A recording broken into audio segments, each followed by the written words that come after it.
Alright, what you're watching is an actual owner review of the Sig P365 compared to the new Springfield Hellcat. These are a very specific segment of firearms. They're not single stack, they're not big full size, they're not even mid size, they're not even subcompacts. They're considered micro subcompact pistols. And the thing that makes these two stand out is that they still have very respectable capacity.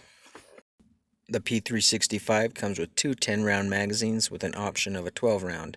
And the Hellcat comes with one 11-round magazine as well as one 13-round magazine. This is Phil Strader. He was in charge of the P365 for Sig. He was criticized because when the Sig P365 was released to the public, people accused Sig of beta testing on them.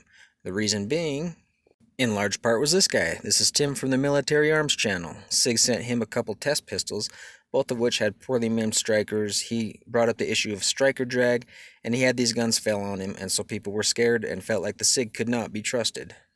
Springfield Armory is not without controversy, of course. This is Robert Reese, the owner. It's a longer story, so I'll put a link in a video I made regarding why people dislike and distrust Springfield Armory.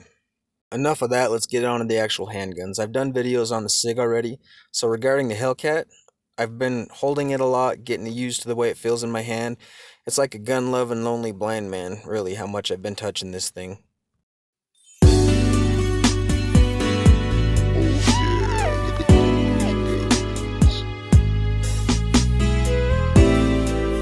They really both are attractive pistols, in my opinion. They both have their own style. This is the sights on the Hellcat. It's got the U-notch rear sight with the tritium front, whereas the Sig has your more traditional squared off and it's tritium rear and front. This is the front of the Hellcat. I like the sight picture that this gives you. I can pick it up quick, and I'm actually preferring this sight picture over the Sig, even though I'm shot the Sig a lot more than I have the Hellcat.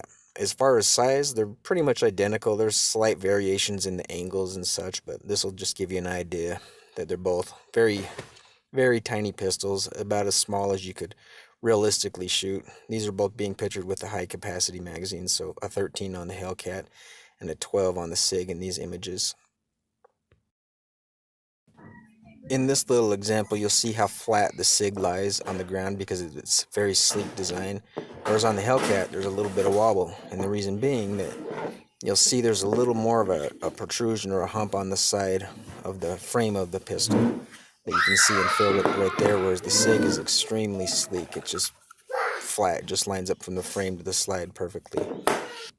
Alright, for accessory rails, the Sig P365 features a proprietary rail, whereas the Hellcat, you can use any little lighter laser that you can put on there. Notice how they spelled product on there. It is made in beautiful Croatia, of course. On the muzzle end, you'll notice the Hellcat has the barrel and guide rod protrude a little bit, whereas the Sig is flush. They say the Hellcat is designed that way to prevent malfunctions in point-blank situations. I've always liked the way the Sig texture felt in my hand, and here's a close-up look of it, whereas the Hellcat they call adaptive grip texture. To me, it seems like a marketing ploy, a little gimmicky. I do like, however, the way it feels, but here's an up-close of what the texture is on the Hellcat. And I don't know that there's little micro pyramids or what, even up close, maybe you can see them, but I like the way it feels. I just think it is a marketing gimmick, though. Now to the magic of both of these pistols, the thing that makes them both stand out, the thing that both companies claim was designed first and then the gun designed around it. It's the magical magazines. What kind of evil wizardry is this?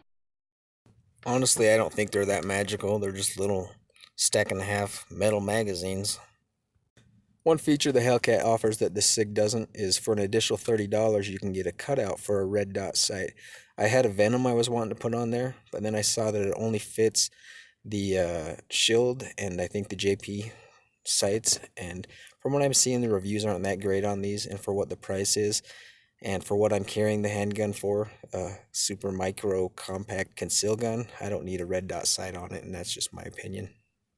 I've already done a short unboxing video you can check out. Suffice it to say, the guns that they send to the reviewers to shoot versus the ones that you buy, the boxes are not the same. Mine was a cardboard box, and this is what the people that got in review get. They get a fancy box with like a cipher lock safe type of thing and holster and all that. Alright, before I show the shooting footage, I'll just say where I did get mine. I heard it was coming out, so I went to every gun store in my area, started at Cabela's. They said they wouldn't be seeing them for a couple months, is what they said. And then I went to a local store called Guns and Gear. They said they'd be getting a rental gun within a couple weeks, but didn't know when they'd get the ones for sale. Went to another store called the Gun Shop. They'd never heard of them, so they looked them up, said it'd be a few weeks. Then I went to a little place called Ross Gun and Coin. They looked them up. This guy right here told his boss, and they got on the phone, called Springfield right away, ordered some up, took my phone number, and said they'd call me the next week when it got there. And true to their word, a week and a half later, they called me. I went down there with my own money, bought the gun, kind of like I did with a Sig, not knowing what to expect, but I don't tend to trust a lot of the reviews I see on the internet where they just got mailed the gun. So I figured it'd be worth a try. I'm not a big handgun guy myself, but I see the importance of carrying them in this dangerous world, and you can never be too careful. So I went out and bought them. Figured I'd do this review for those of you that are like me. Looks like this video is getting too long. People lose interest after 5 minutes, and so I'm going to make a second part that will show the primer drag, accuracy comparison, triggers, the shooting, things that you really want to see. So here's this one. Stay tuned. I'll do the shooting video probably next week. Thank you.